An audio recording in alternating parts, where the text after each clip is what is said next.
अब मैं आखिर इतना श्योर क्यों हूं कि प्लेटिनम कैटेगरी में से इस्लामाबाद यूनाइटेड नसीम शाह को रिलीज करेगा, लेकिन मुझे ये लगता है कि इस्लामाबाद यूनाइटेड सलमान अली आगा और हैदर अली में से किसी को भी रिटेन नहीं करेगी और उसकी वजह आपको आगे पता चल जाएगी। अब कराची को एक मजीद डज ये लगेगी कि उनका बेस्ट ऑलराउंडर यानी कि खुशदिल शाह भी डायमंड कैटेगरी में ही है। वैसे इस चीज को देखने में मजा बड़ा आएगा कि कराची जेम्स विंस हसन अली या फिर खुशदिल शाह में से किसको रिटेन करता है।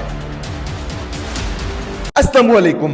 पिछली वीडियो में हमने पीएसएल की न्यू रिटेंशन पॉलिसी को डिस्कस किया था और उसके साथ ये डिस्कस किया था कि आखिर इस न्यू रिटेंशन पॉलिसी से लाहौर कलंदर्स कैसे इफेक्ट हुआ है। ज्यादा लंबी तमीद नहीं बांधूंगा, अगर तो पिछली वीडियो नहीं देखी तो अभी जाकर देख लो, क्योंकि जब पिछली वीडियो देखोगे तो आज वाली वीडियो की समझ आएगी। फिलहाल आओ आज की वीडियो की शुरुआत करते हैं और ये डिस्कस करते हैं कि आखिर इस्लामाबाद यूनाइटेड और कराची किंग्स इस न्यू रिटेंशन पॉलिसी की वजह से कैसे इफेक्ट हुए हैं। Starting of with Islamabad United. Islamabad United की प्लैटिनम कैटेगरी में पिछले साल 3 प्लेयर्स थे, शादाब खान, नसीम शाह और मैथ्यू शॉर्ट। मैथ्यू शॉर्ट तो वैसे भी आईपीएल 2026 के लिए पिक हो चुके हैं, इसलिए उनकी बात करना तो बेकार है। तो पीछे बचते हैं शादाब खान और नसीम शाह। शादाब खान ना सिर्फ पिछले कई सालों से इस्लामाबाद यूनाइटेड की बॉलिंग की बैकबोन है, बल्कि उनकी कैप्टनसी में इस्लामाबाद यूनाइटेड पीएसएल 2024 का टाइटल जीत भी चुकी है। लेकिन सिर्फ कैप्टनसी और फेवरेटिज्म की वजह से इस्लामाबाद उन्हें रिटेन नहीं करेगा, बल्कि शादाब को रिटेन करने की एक बहुत बड़ी वजह यह है कि शादाब कंसिस्टेंट परफॉर्मर हैं। अगर आप पीएसएल 2025 की एग्जांपल लोगे तो शादाब खान ने पीएसएल 2025 में 9 मैचेस में 7.4 की इकोनॉमी के साथ 14 विकेटें हासिल की थी। इसके साथ साथ बैटिंग में भी शादाब ने बड़े शानदार तरीके से कंट्रीब्यूट किया था, जहां पर उन्होंने 35 की बैटिंग एवरेज और 155 के स्ट्राइक रेट के साथ 173 रन बनाए थे।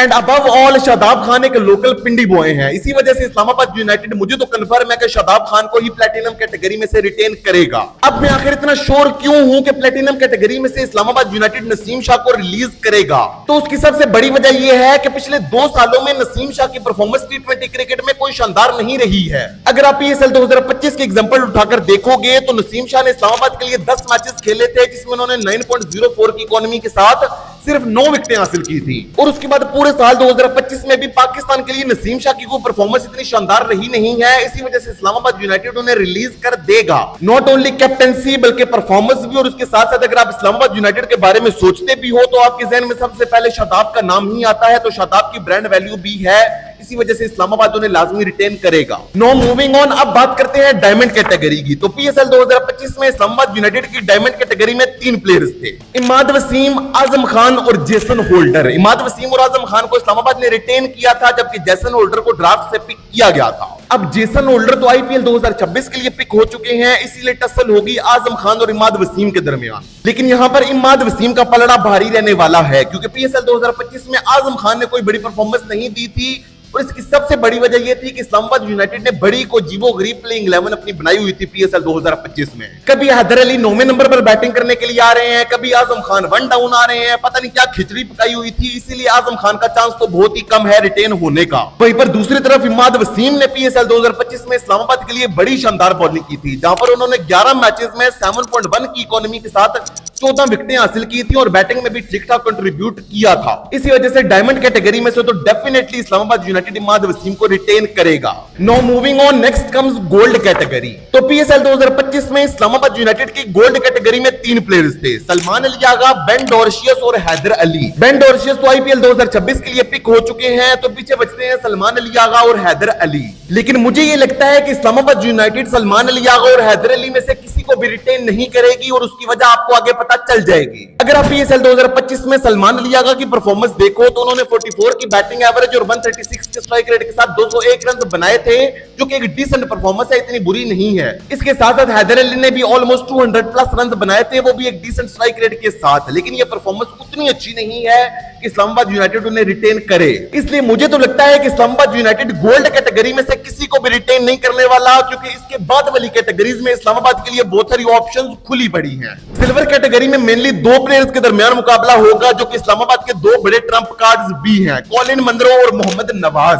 अब अगर आप कॉलिन मंदरो को देखोगे तो कॉलिन मंदरो इस्लामाबाद यूनाइटेड के all time highest run getter हैं, इसलिए इस्लामाबाद यूनाइटेड उन्हें तो रिलीज नहीं करना चाहेगी, लेकिन मोहम्मद नवाज ने जैसा साल 2025 में परफॉर्म किया है, मुझे तो लगता है इस्लामाबाद कॉलिन मंदरो को रिलीज कर देगी। पीएसएल 2025 मोहम्मद नवाज के लिए इतना अच्छा नहीं गया था, जहां पर उन्होंने 4 मैचेस में सिर्फ 2 विकेटें हासिल की थी और बैटिंग में भी 20 की एवरेज और 126 के स्ट्राइक रेट के साथ रन किए थे। लेकिन उसके बाद जब से उनका पाकिस्तानी टीम में कम बैक हुआ है, तब से मोहम्मद नवाज ने तबाही मचाकर रखी हुई है, जहां पर उन्होंने पूरे साल 2025 में राउंड अबाउट 7 की इकोनॉमी के साथ 36 विकेटें हासिल की और पाकिस्तान की टी20 टीम के टॉप विकेट टेकर बने। इसलिए उनकी इस परफॉर्मेंस को देखने के बाद इस्लामाबाद यूनाइटेड मुझे तो लगता है कि मोहम्मद नवाज को कंफर्म रिटेन करेंगे, और क्योंकि अब कॉलिन मंदरो बूढ़े भी हो चुके हैं, इसलिए मुझे अब लगता है कि इस्लामाबाद को उनकी पेंशन लगा देनी चाहिए। सिल्वर के बाद आएगी इमर्जिंग कैटेगरी, लेकिन इस्लामाबाद यहां से किसी को रिटेन नहीं करना चाहेगा, क्योंकि इसके बाद होती है सप्लीमेंट्री कैटेगरी, और यहां पर इस्लामाबाद यूनाइटेड का सबसे बड़ा ट्रम्प कार्ड बैठा है साहिबजादा फरहान। साहिबजादा फरहान ने पीएसएल 2025 में जो तबाही मचाई थी वो आपको मालूम ही होगी, जहां पर उन्होंने 37.5 की बैटिंग एवरेज और 152 के स्ट्राइक रेट के साथ 449 रन बनाए थे और पीएसएल के टॉप स्कोरर बने थे। और उसके बाद जैसा उनके लिए साल 2025 पाकिस्तानी टीम के लिए गया है, इसलिए इस्लामाबाद यूनाइटेड किसी भी सूरत में साहिबजादा फरहान को तो रिलीज नहीं करने वाली। तो अगर आप इसके बाद इस्लामाबाद यूनाइटेड की फाइनल 4 रिटेंशंस देखोगे तो प्लेटिनम कैटेगरी में से होंगे शादाब खान, डायमंड में होंगे इमाद वसीम, सिल्वर में होंगे मोहम्मद नवाज और सप्लीमेंट्री में होंगे साहिबजादा फरहान। अब आपको क्या लगता है कि इन चारों प्लेयर्स के अलावा इस्लामाबाद को किसी और को रिटेन करना चाहिए था? वो मुझे कमेंट्स में जरूर बताइएगा। और आप आइए मूव करते हैं कराची किंग्स की तरफ।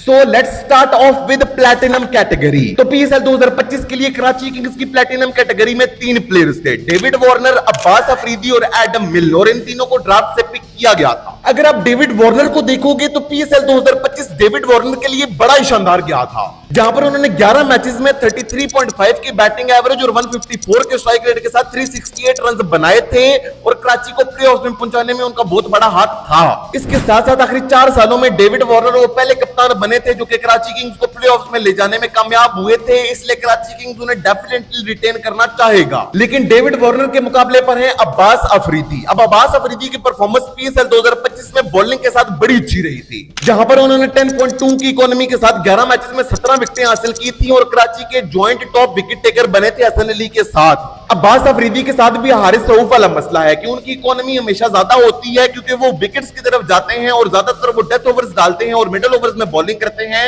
इसी वजह से वहां पर उन्हें मार पड़ जाती है। लेकिन अब्बास अफरीदी की सबसे बड़ी खूबी ये है कि वो अपनी वेरिएशंस का यूज करते हुए विकेट्स हासिल करते हैं और मैच पर एक बहुत बड़ा इंपैक्ट क्रिएट करते हैं, इसीलिए कराची उन्हें भी रिटेन करना चाहेगा मगर कर नहीं पाएगा, क्योंकि अगर कराची को डेविड वार्नर की शक्ल में एक अच्छा टॉप ऑर्डर बैटर और अच्छा कप्तान चाहिए तो फिर उन्हें डेविड वार्नर को रिटेन करना पड़ेगा और अब्बास अफरीदी को रिलीज करना पड़ेगा। Know from the platinum category let's move towards the diamond category, और डायमंड कैटेगरी में ही कराची के लिए हालात खराब होते हैं। पीएसएल 2025 में कराची किंग्स की डायमंड कैटेगरी में 3 प्लेयर्स थे, हसन अली, जेम्स विंस और खुशदिल शाह, और यही तीनों कराची किंग्स के टॉप परफॉर्मर्स भी थे पीएसएल 2025 में। अगर आप जेम्स विंस की परफॉर्मेंस देखोगे पीएसएल 2025 में तो उन्होंने 11 मैचेस में 152 के इंप्रेसिव स्ट्राइक रेट के साथ 378 रन बनाए थे और इसमें एक सेंचुरी भी शामिल थी, और जेम्स विंस कराची के टॉप स्कोरर भी थे। लेकिन अगर आप दूसरी तरफ हसन अली को देखोगे तो हसन अली अब्बास अफरीदी के साथ कराची किंग्स के जॉइंट टॉप विकेट टेकर थे विद 17 विकेट्स। अब कराची को एक मजीद डज ये लगेगी कि उनका बेस्ट ऑलराउंडर यानी कि खुशदिल शाह भी डायमंड कैटेगरी में ही है और उसे भी हो सकता है कि कराची को रिलीज करना पड़े। खुशदिल शाह ने पीएसएल 2025 में 36 की बैटिंग एवरेज और 150 प्लस के स्ट्राइक रेट के साथ 244 रन बनाए थे और कराची किंग्स के थर्ड टॉप स्कोरर थे। इसके साथ साथ उन्होंने बॉलिंग भी बड़ी इंप्रेसिव की थी, इसी वजह से वो कराची किंग्स के लिए पीएसएल 2025 में एक वैल्यूएबल एसेट थे।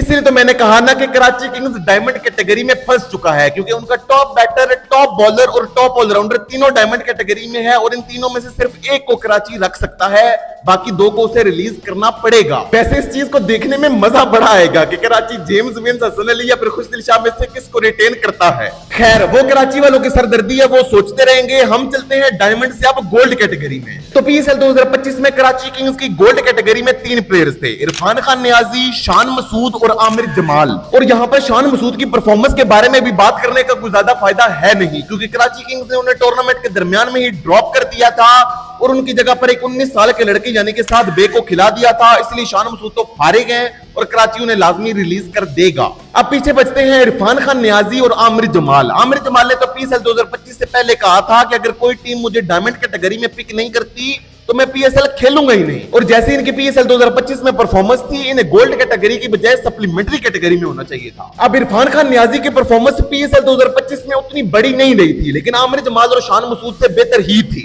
जहां पर उन्होंने 132 के स्ट्राइक रेट के साथ 163 रन ही बनाए थे। लेकिन लाहौर कलंदर्स के खिलाफ उनकी वो 48 रन की इनिंग्स, जिसमें उन्होंने शाहीन को लगातार एक ही ओवर में 3 छक्के मारे थे और कराची को वो मैच जितवाया था, वो उन्हें दूसरे प्लेयर से बहुत ही ऊपर पुट कर देती है। इसलिए मुझे तो लगता है कि कराची किंग्स इरफान खान नियाजी को डेफिनेटली फ्यूचर कैप्टन भी कंसीडर करता है और उन्हें कराची किंग्स की बैकबोन भी कंसीडर कर रहा है, इसीलिए कराची उन्हें लाजमी रिटेन करना चाहेगा। अब कराची किंग्स की 3 स्लॉट्स तो फुल हो गई हैं, जहां पर वो एक प्लेयर प्लेटिनम कैटेगरी से, एक डायमंड से और एक गोल्ड कैटेगरी से पिक करेंगे। तो पीछे बचती हैं सिल्वर, इमर्जिंग और सप्लीमेंट्री कैटेगरीज। अब इन तीनों कैटेगरीज में से कराची को फैसला इस बेस पर नहीं करना कि किस प्लेयर ने सबसे ज्यादा अच्छा खेला है, बल्कि कराची को फैसला इस बेस पर करना है कि कौन सा प्लेयर सबसे कम बुरा खेला है। और मेरे ख्याल से इन तीनों कैटेगरीज में से सबसे स्ट्रॉन्ग कंटेंडर होने वाले हैं साद बेग। जैसी परफॉर्मेंस साद बेग ने कद-ए-आज़म ट्रॉफी 2025 में दिखाई है, जहां पर वो कद-ए-आज़म ट्रॉफी के टॉप स्कोरर बने हैं 1000 रन के साथ, इसीलिए मुझे लगता है कि डेफिनेटली कराची किंग्स साद बेग को ही रिटेन करेगा। तो ये तो थी पीएसएल की न्यू रिटेंशन पॉलिसी के बाद इस्लामाबाद यूनाइटेड और कराची किंग्स कैसे इफेक्ट हुई है उसकी कहानी। अगली वीडियोस में हम बाकी फ्रेंचाइजीज को भी डिस्कस करेंगे। So that's it for the day. Until next time, stay safe, stay healthy and keep watching.